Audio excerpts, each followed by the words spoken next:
Now again, today we will start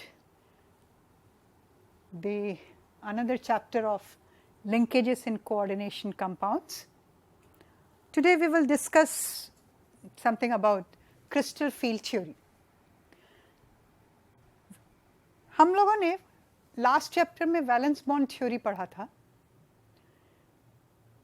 valence bond theory में बहुत सारे ड्रॉबैक्स रहे, तो उन ड्रॉबैक्स को दूर करने के लिए इन 1927 हांस बीथे ने क्रिस्टल फील्ड थ्योरी प्रपोज किया. वैसे एक बड़ी मजेदार बात है कि क्रिस्टल फील्ड थ्योरी हांस बीथे ने 1929 में दी, and basically he was a physician. और जो इसका नाम क्रिस्टल फील्ड थ्योरी इसलिए पड़ा कि जो क्रिस्टल्स थे, जेम्स वगैरह, they are coloured generally. The coloured crystals, जो जैसे एल्युमिनियम में ब्लू कलर आता है, तो टू स्टडी दैट क्रिस्टल, उनके स्पेक्ट्रास वगैरह, तो therefore this study of that crystals, तो क्रिस्टल फील्ड थ्योरी का नाम आया and it was used by physician. और तकरीबन 1950s के दशक में जो है, तब केमिस्ट ने इसको इस्तेमाल करना शुरू किया. तो till then it was in the province of physicians. इन्होंने हांस बीथे ने जो क्रिस्टल फील्ड थ्योरी प्रपोज की, उसका बेसिस प्योरली इलेक्ट्रोस्टैटिक इंटरैक्शन पे,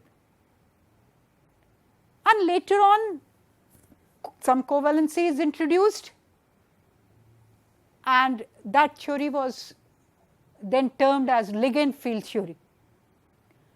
हम लोग पहले अभी लेते हैं क्रिस्टल फील्ड थ्योरी. इसमें क्रिस्टल फील्ड थ्योरी में हांस बीथे ने 3 assumptions ली. फर्स्ट assumption जो है, उन्होंने कहा कि interaction between the metal and the ligand is purely 100% electrostatic. मतलब कि इन्होंने मेटल, आयन और लिगेंड को पॉइंट चार्जेस माने. Metal ion point positive charge और लिगेंड्स पॉइंट नेगेटिव चार्ज.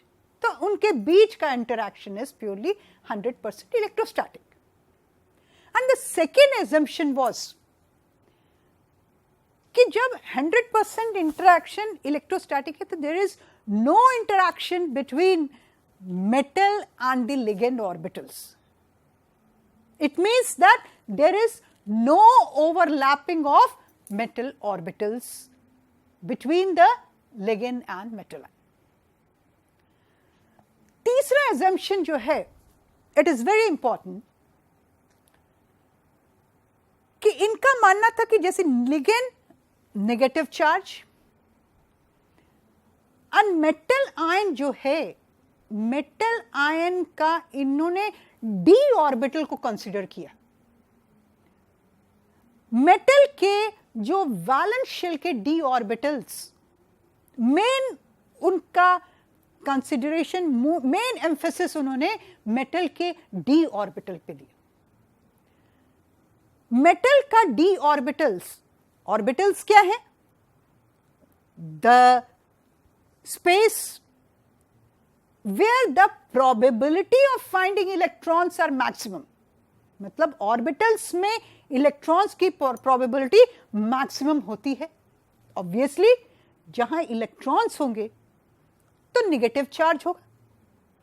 तो उन्होंने कहा कि जब मेटल लिगेंड का इंटरैक्शन होता है, तो डी ऑर्बिटल्स, जो there are 5 D orbitals, they all are degenerate. Degenerate means all lie at one energy level. The energy of all levels are equal. But when the complex is formed, means when the metal atom interact, or metal atom or ion interacted with the ligands, their degeneracy get destroyed. Means when the complex is formed, the degeneracy of d orbitals get destroyed. अब ये चीज समझने के लिए आपको थोड़ा सा d orbital की जो ज्योमेट्री है उसको रिकॉल करना पड़ेगा. अब देखिए, देयर आर 5d ऑर्बिटल्स. अब 5d ऑर्बिटल्स में क्या है? dx square minus Y square, dz square, dxy, dxz and dyz. आप देख रहे हैं dx square minus Y square में जो लोब्स हैं along the axis, lobes are along the axis, और dz स्क्वायर में भी along z स्क्वायर है, और ये एक बीच में गोला बना है, कॉलर बना है. और इस ऑर्बिटल को हमने dz along z एक्सिस वाला जो लोब है उसको थोड़ा सा मोटा बना. एक्चुअली क्या है कि जो श्रोडिंगर, ये सब ऑर्बिटल्स के शेप सब कहां से आए? It has come from Schrodinger's wave equation, solutions from the Schrodinger wave equations. तो डी ऑर्बिटल्स के लिए जो श्रोडिंगर का वेव इक्वेशन के जो सॉल्यूशंस थे, 6 सॉल्यूशंस मिले थे, यानी कि 6 ऑर्बिटल्स. पर D में जो है there are only physical existence of only 5 is possible. तो ये है कि जो dz स्क्वायर है, it is linear combination of dz square minus X square और dz square minus Y square का लीनियर कॉम्बिनेशन है. तो ये है d2z square minus X square minus Y square का ये जो है शॉर्ट टर्म नोशन है. It is actually d2z square minus X square और माइनस वाई स्क्वायर है. इसलिए मैंने यहां देखिए, यहां dx square minus Y square है, 2 ही हमने एक्सिस बनाए, z का नहीं बनाया. बट यहां पर मैंने y एक्सिस भी ड्रॉ किया है. इसका मतलब कि z स्क्वायर में, इस बात को ध्यान रखिए कि z स्क्वायर ऑर्बिटल में there is probability of finding electron along y axis also. z axis में डबल प्रोबेबिलिटी, इसलिए इसका लोब जो है मोटा है. तो इन dz स्क्वायर जो है ये लीनियर कॉम्बिनेशन ऑफ 2 ऑर्बिटल्स है.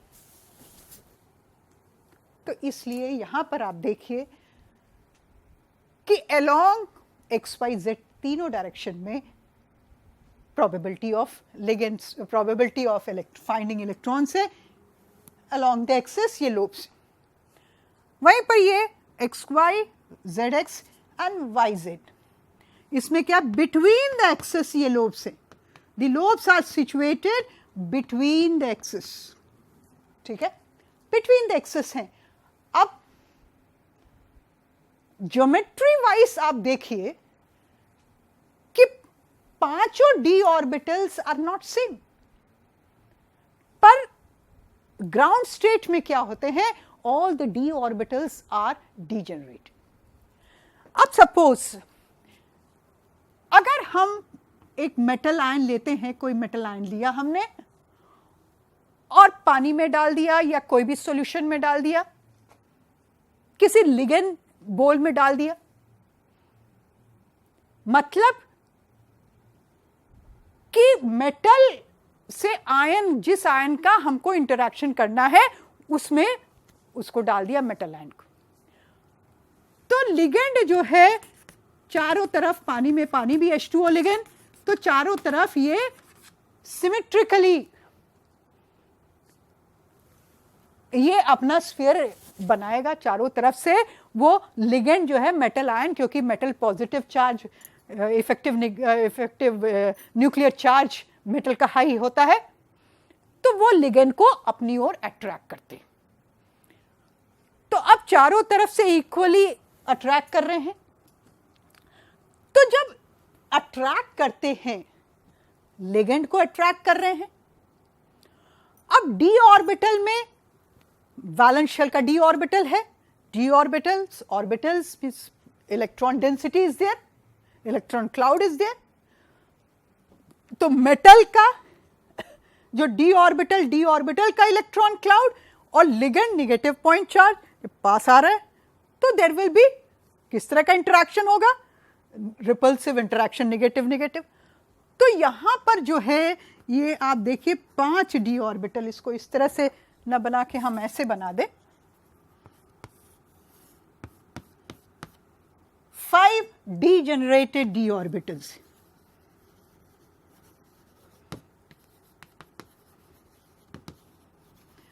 डीजेनरेटेड डी ऑर्बिटल्स हैं।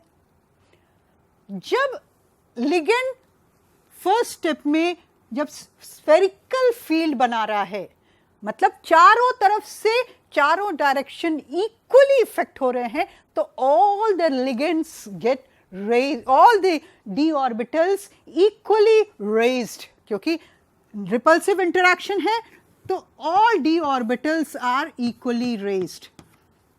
तो ये क्या हो गया, एक्साइटेड, रेज्ड है तो एक्साइटेड स्टेट में हो गया, but still degenerate, d orbitals are still degenerate. अब जिस तरह से मेटल का कैपेबिलिटी होगी, जिस तरह का कॉम्प्लेक्स बनाना चाहेगा, ऑक्टाहेड्रल बनाना चाह रहा है या टेट्राहेड्रल, उस तरह से लिगेंड अरेंज होते हैं। हम पहले ऑक्टाहेड्रल कॉम्प्लेक्सेस का लेके चलते हैं। तो ऑक्टाहेड्रल डायरेक्शन में ये इस तरह से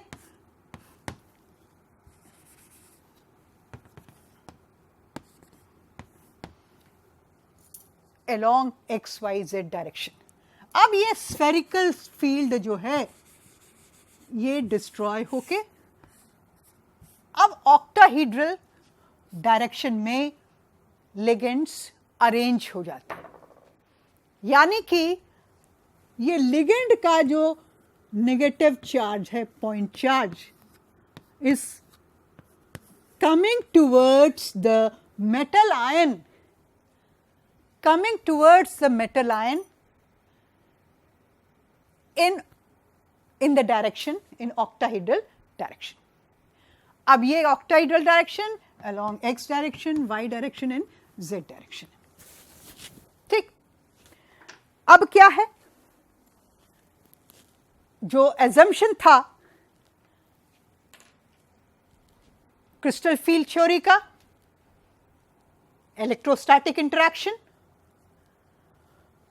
तो डी ऑर्बिटल्स में अब देखिए जब एक पर्टिकुलर डायरेक्शन उन्होंने ऑप्ट कर लिया, एक पर्टिकुलर डायरेक्शन उन्होंने अख्तियार कर लिया लिगेंड्स ने अलोंग एक पर्टिकुलर ज्योमेट्री, तो अब पर्टिकुलर ज्योमेट्री में कर लिया, तो अब आप देखिए कि जो लिगेंड, जो डायरेक्शन लिगेंड ने लिया है, उन डायरेक्शंस पे कौन कौन से ऑर्बिटल्स हैं, क्योंकि ये डी ऑर्बिटल्स जो हैं वो सभी एक जैसे नहीं है बनावट उनकी, their geometry is different, obviously they will interact in different manner. अब जो है यहां पर आप देखिए कि D X square minus Y square और डी जेड स्क्वायर, ये ऑर्बिटल मतलब D X square minus Y square इधर ये हम कर रहे हैं, ये डी जेड स्क्वायर और वो कॉलर भी। तो ऑब्वियसली आप देखिए अगर कोई भी व्हीकल आता है, डायरेक्ट एनकाउंटर होता है, तो क्या होता है, ज्यादा नुकसान होता है डायरेक्ट एनकाउंटर में। ऑब्वियसली निगेटिव डायरेक्ट एनकाउंटर होगा तो रिपल्सिव फोर्स भी it will be higher magnitude.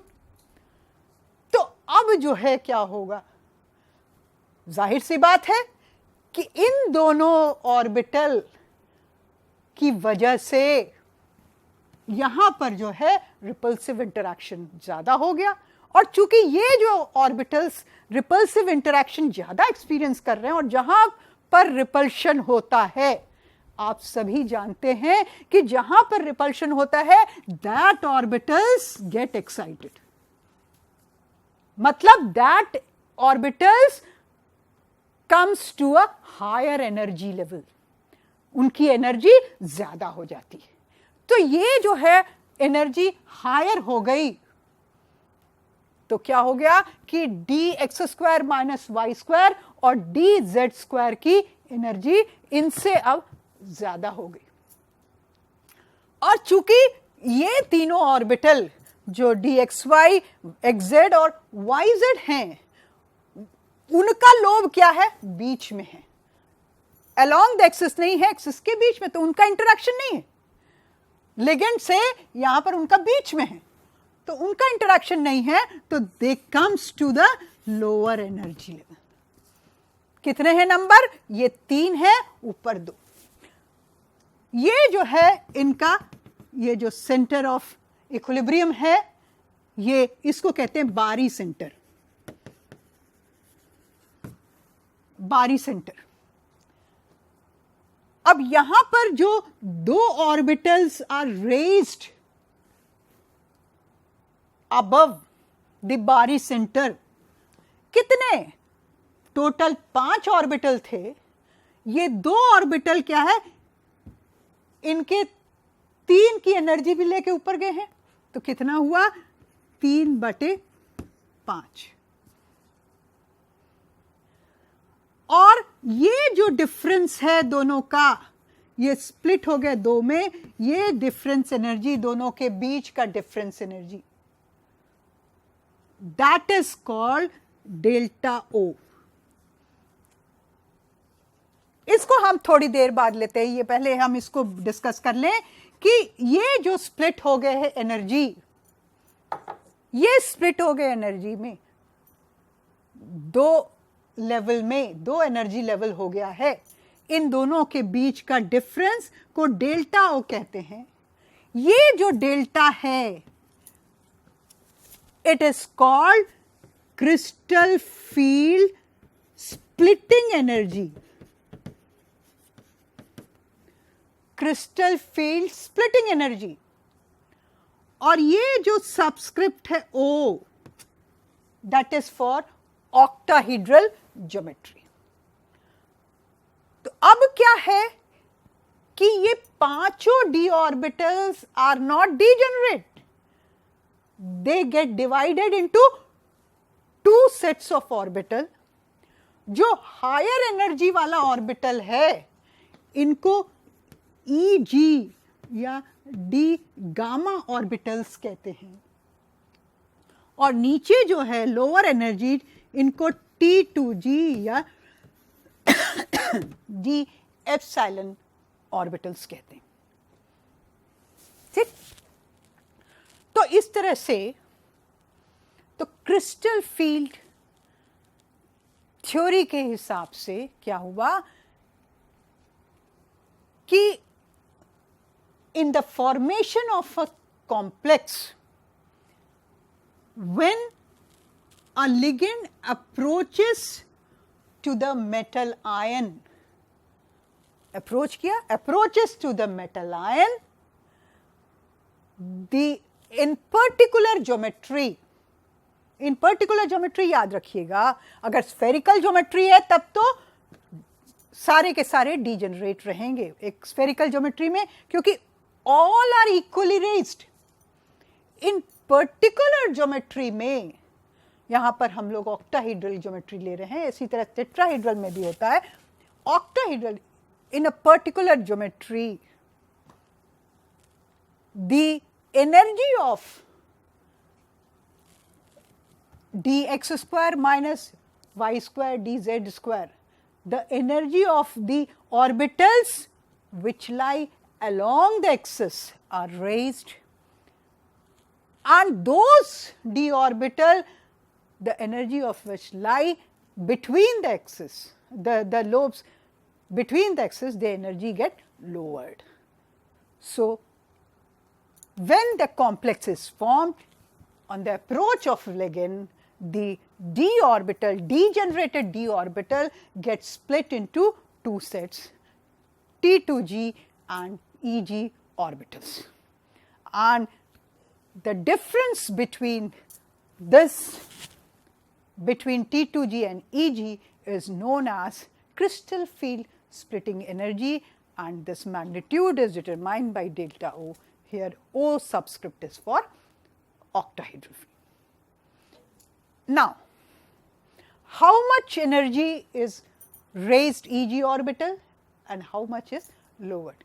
Since ये लोग, there are 5d orbitals, 5d orbitals हैं, तो ये जो है Eg, ये जैसा मैंने बताया था कि 3 की एनर्जी लेके ऊपर गए हैं, 3/5 डेल्टा O हो जाएगा, या इसको हम Q और प्लस, क्योंकि energy is raise, plus sign लगाएंगे, या प्लस 0.6 डेल्टा O कहेंगे इसको. तो energy is raised, Eg orbitals energy is raised by plus 0.6 delta O. और वहीं पर ये क्या है कि जो T2g orbitals हैं, T2g orbitals are lowered, 2 की एनर्जी लेके नीचे आया है, तो इसका मतलब माइनस साइन, तो माइनस 2/5 डेल्टा O, या हम इसको कितना हुआ 2/5 माइनस 0.4 डेल्टा O. तो इस तरह से the Eg orbitals are raised by plus 0.6 delta O, or the energy of T2g is lowered by minus 0.4 delta O. तो इस तरह से the degeneracy of d orbitals get destroyed in the formation of a complex under the influence of ligand. Now, let us come to the distribution of electrons, how the electrons will be distributed. Suppose for D1 configuration, for distribution of electron D1 configuration, obviously electron will move to the orbitals having lower energy. Obviously, the electron will enter to the orbitals of lower energy. It means that electron moves to the T2g, one occupies one of the T2g orbital. एक T2g orbital में चला गया. अब for D2 configuration, हुंस rule के हिसाब से दूसरा T2g orbital में जाएगा, फिर हुंस रूल के हिसाब से तीसरा इलेक्ट्रॉन अगर आया तो तीसरा T2g ऑर्बिटल में जाएगा. जब इलेक्ट्रॉन T2g ऑर्बिटल में जा रहा है, यानी कि उस सिस्टम का एनर्जी जो है माइनस 2/5 डेल्टा O या माइनस 0.4 डेल्टा O लोअर हो गया, यानी कि वो जो है सिस्टम जो है वो और स्टेबलाइज हो गया, यानी कि electron, it means that when electron enters in T2g orbitals, the complex get stability. Why? Because energy is lowered. So the electron when enters in T2g orbitals, it get stabilized. The complex get stabilized. But when it moves to the Eg orbitals, And you know Eg orbitals are raised by plus 0.6 delta. It means the energy of the system will be raised, the energy of the complex will be higher. It means that the electron, when electron enters to the Eg orbitals, it means it get destabilized. So, the entering in electrons in Eg orbitals for octahedral complexes, remember this, destabilizes the complexes. Let us come again the configurations and distribution. For D1, D2, D3, electron occupies T1, T2g orbitals one by one. Okay? Now comes to the D4 configuration.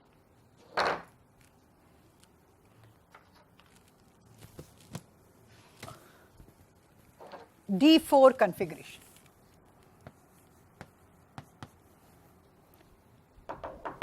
For D4 configuration, here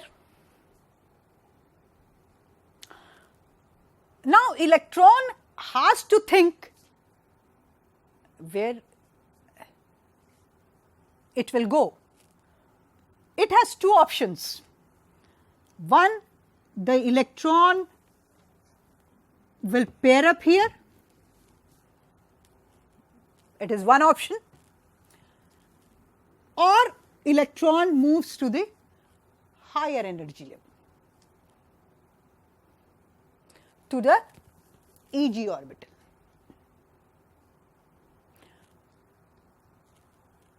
As I said that when electron enters in T2g level, it gives stability to the complex.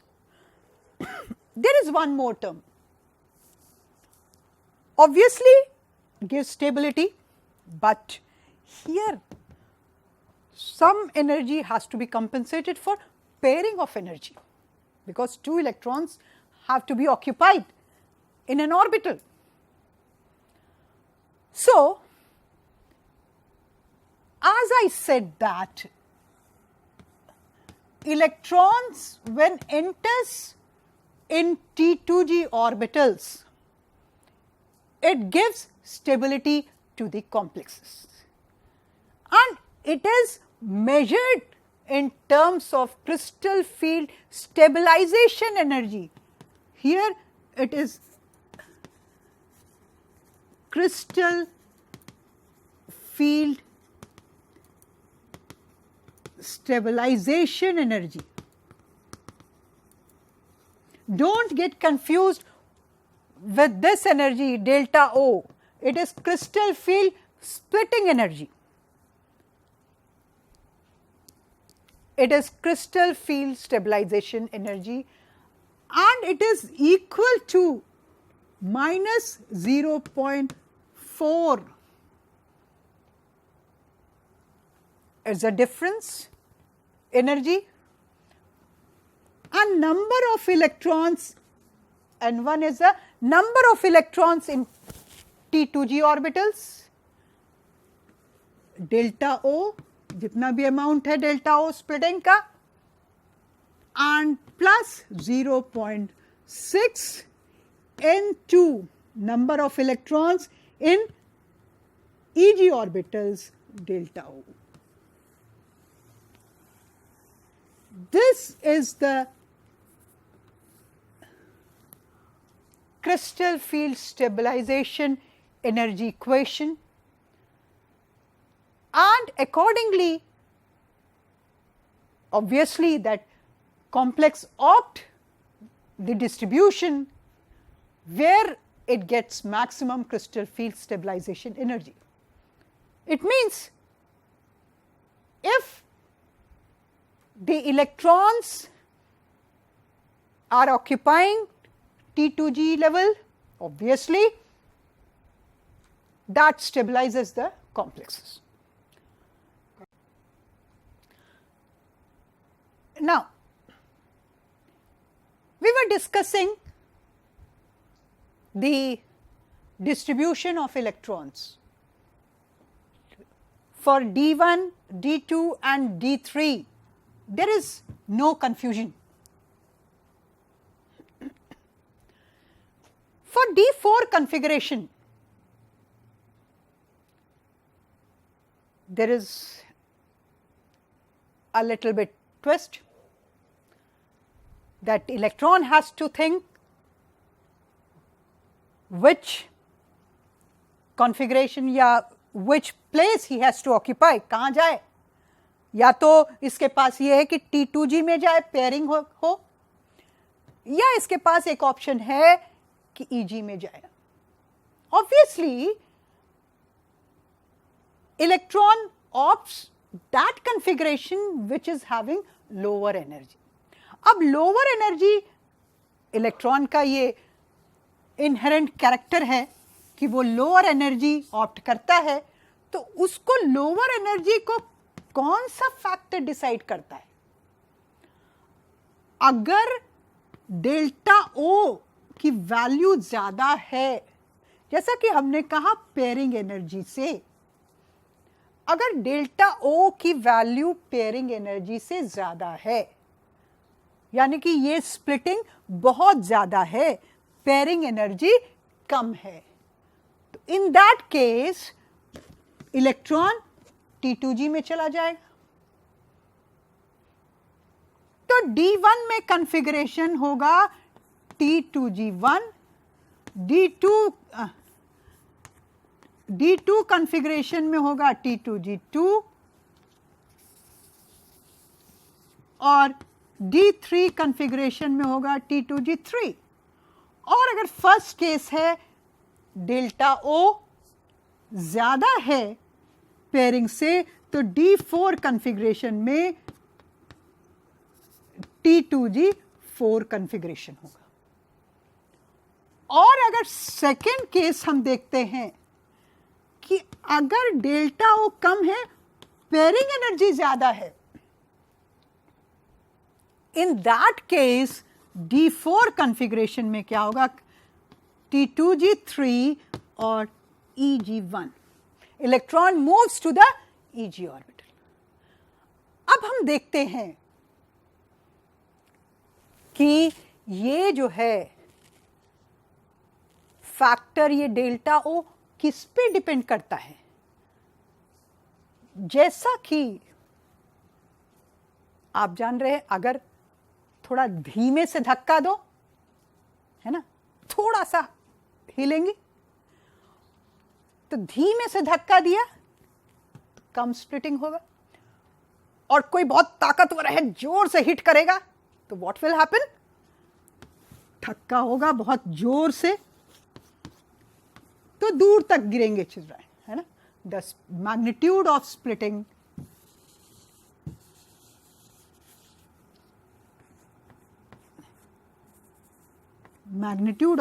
will be larger. अब जैसे यहीं पर देखा किसी ने, ये splitting क्यों हुआ, स्प्लिटिंग क्यों हुआ, when ligand approach to the metal ion.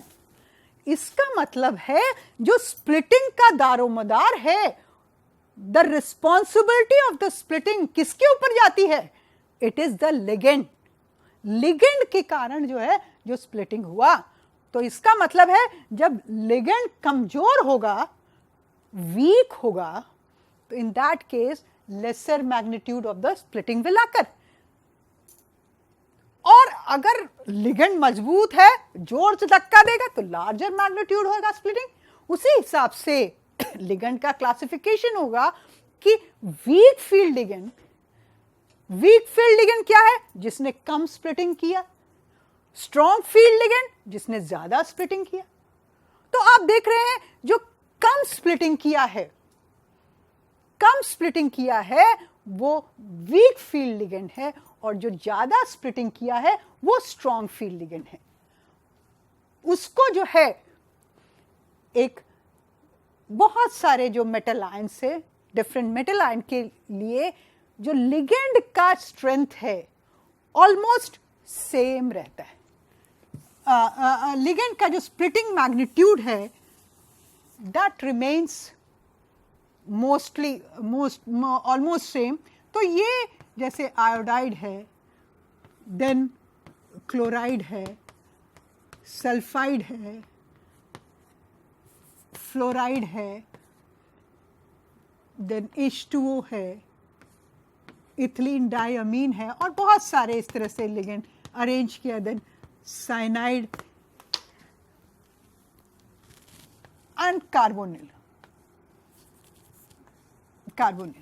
तो ये जो है weak field ligand,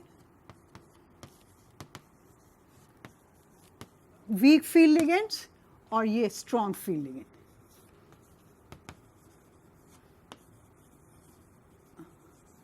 weak field ligands, strong field ligands, इस तरह से एक सीरीज बनाई गई कि इनका स्प्लिटिंग मैग्नीट्यूड कितना होता है। ये जो स्प्लिटिंग, ये सीरीज लिगेंड का स्ट्रेंथ के हिसाब से सीरीज बनाई, इसको कहते हैं स्पेक्ट्रोकेमिकल सीरीज। आप लोगों ने इलेक्ट्रोकेमिकल सीरीज पढ़ी होगी, स्पेक्ट्रोकेमिकल सीरीज कहते हैं इसको। इलेक्ट्रोकेमिकल सीरीज में क्या था, बेसिस पोटेंशियल था, इलेक्ट्रोड पोटेंशियल। यहां पर क्या है, स्प्लिटिंग का मैग्नीट्यूड कि कितना लिगेंड स्प्लिटिंग कर सकता है। ठीक, तो ये स्पेक्ट्रोकेमिकल, ये स्प्लिटिंग का मैग्नीट्यूड जो है स्पेक्ट्रा से आता है, इसलिए तुम लोग को आगे हायर लेक्चर में आप लोग जानेंगे कि स्पेक्ट्रा किस तरह से होता है। तो it is called spectrochemical series. अब फिर आप आ जाइए कि ये स्प्लिटिंग कम स्प्लिटिंग हुआ तो ड्यू टू वीक फील्ड, और ये स्प्लिटिंग हुआ ड्यू टू स्ट्रॉन्ग फील्ड। ठीक, अब यहां जो है, जो वीक फील्ड है, उसमें क्या है, इलेक्ट्रॉन पेयर अप नहीं होता, electron moves to higher energy level EG में, क्योंकि यहां पर क्या है, डेल्टा ओ ज्यादा है, डेल्टा ओ कम है। वीक फील्ड में डेल्टा का मैग्नीट्यूड कम है, पेयरिंग एनर्जी उसके कंपैरिजन में ज्यादा है, तो इसलिए electron moves to EG orbital rather than paying the price of pairing. ठीक, इस केस में स्ट्रॉन्ग फील्ड में क्या है, डेल्टा ओ का मैग्नीट्यूड इज वेरी हाई, इतना ज्यादा उछलने के बजाय चुपचाप का कि यहां पर पेयरिंग हो जाए, पेयरिंग एनर्जी इज लेस, तो इलेक्ट्रॉन गेट पेयर्ड अप। तो अब यहां पर क्या हो गया, यहां पर एक और इलेक्ट्रॉन आएगा तो यहां जाएगा हुन्स रूल के हिसाब से, यहां पर आएगा D5 कॉन्फ़िगरेशन में तो यहां आएगा पेयरिंग एनर्जी।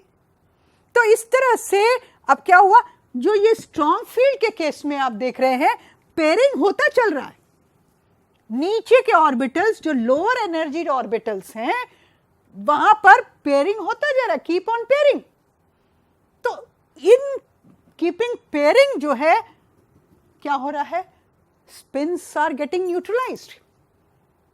तो यहां पर एक चीज क्या हो रही है, यहां पर जो कॉम्प्लेक्स बन रहा है, the complex is spin paired complex, या कहा लो स्पिन कॉम्प्लेक्सेस बन रहे, स्पिन पेयर्ड कॉम्प्लेक्स या लो स्पिन कॉम्प्लेक्सेस बन रहे। और यहां पर क्या है, अब देखिए यहां पर नंबर ऑफ अनपेयर्ड स्पिन ज्यादा है, तो यहां पर क्या होगा, spin free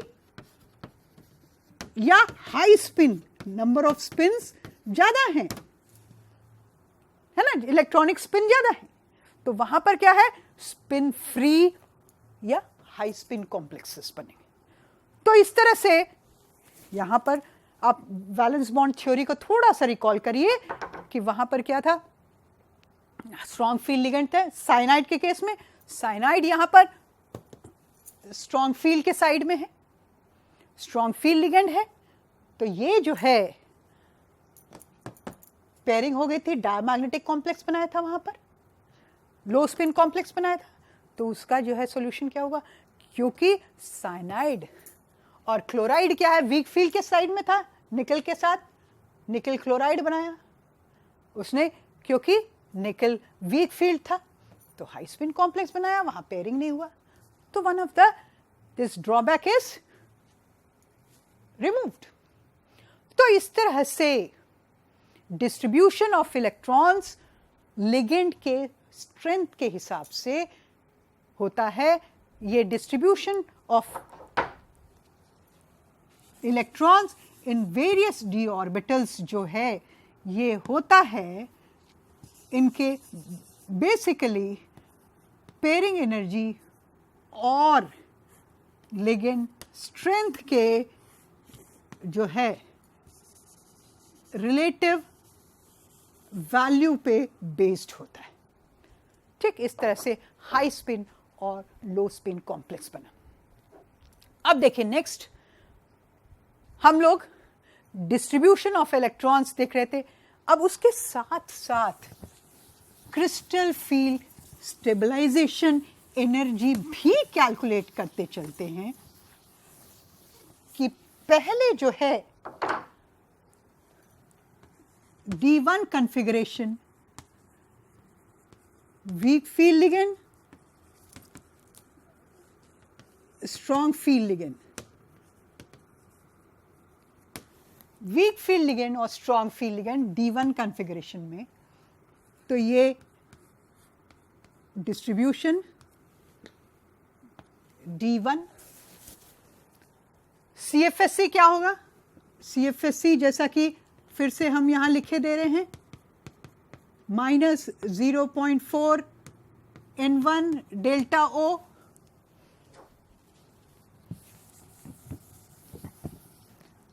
plus 0.6 N2 delta O है। तो नंबर ऑफ इलेक्ट्रॉन D1 में एक है, 4 1 4, तो ये क्या होगा, इसका CFSC क्या हो गया कि 0.-0.4 डेल्टा। ठीक, चाहे वीक फील्ड हो स्ट्रॉन्ग फील्ड हो सेम रहेगा, कोई फर्क नहीं। देन D2 में भी same, 2 electron, 2 4 8, 8 delta O, same -0.8 delta O, कोई फर्क नहीं पड़ेगा स्ट्रॉन्ग फील्ड में।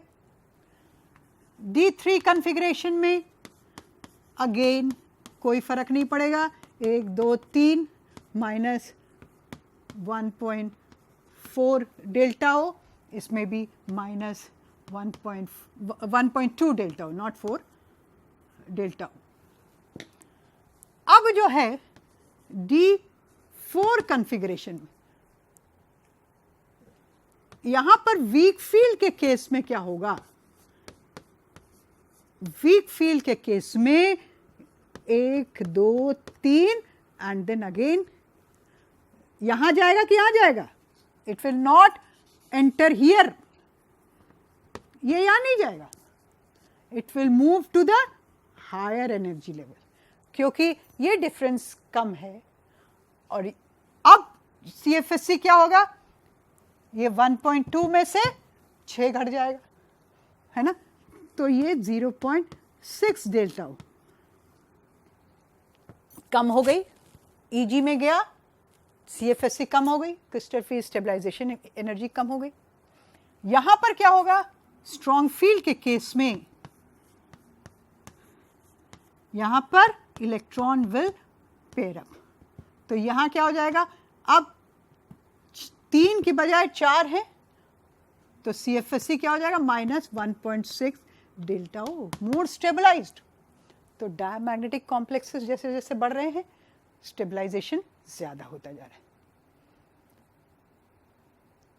अब देखिए D5 कॉन्फ़िगरेशन में यहां पर वीक फील्ड के केस में 1 2 3 4 5 पांचों हुए हैं, कितना हुआ,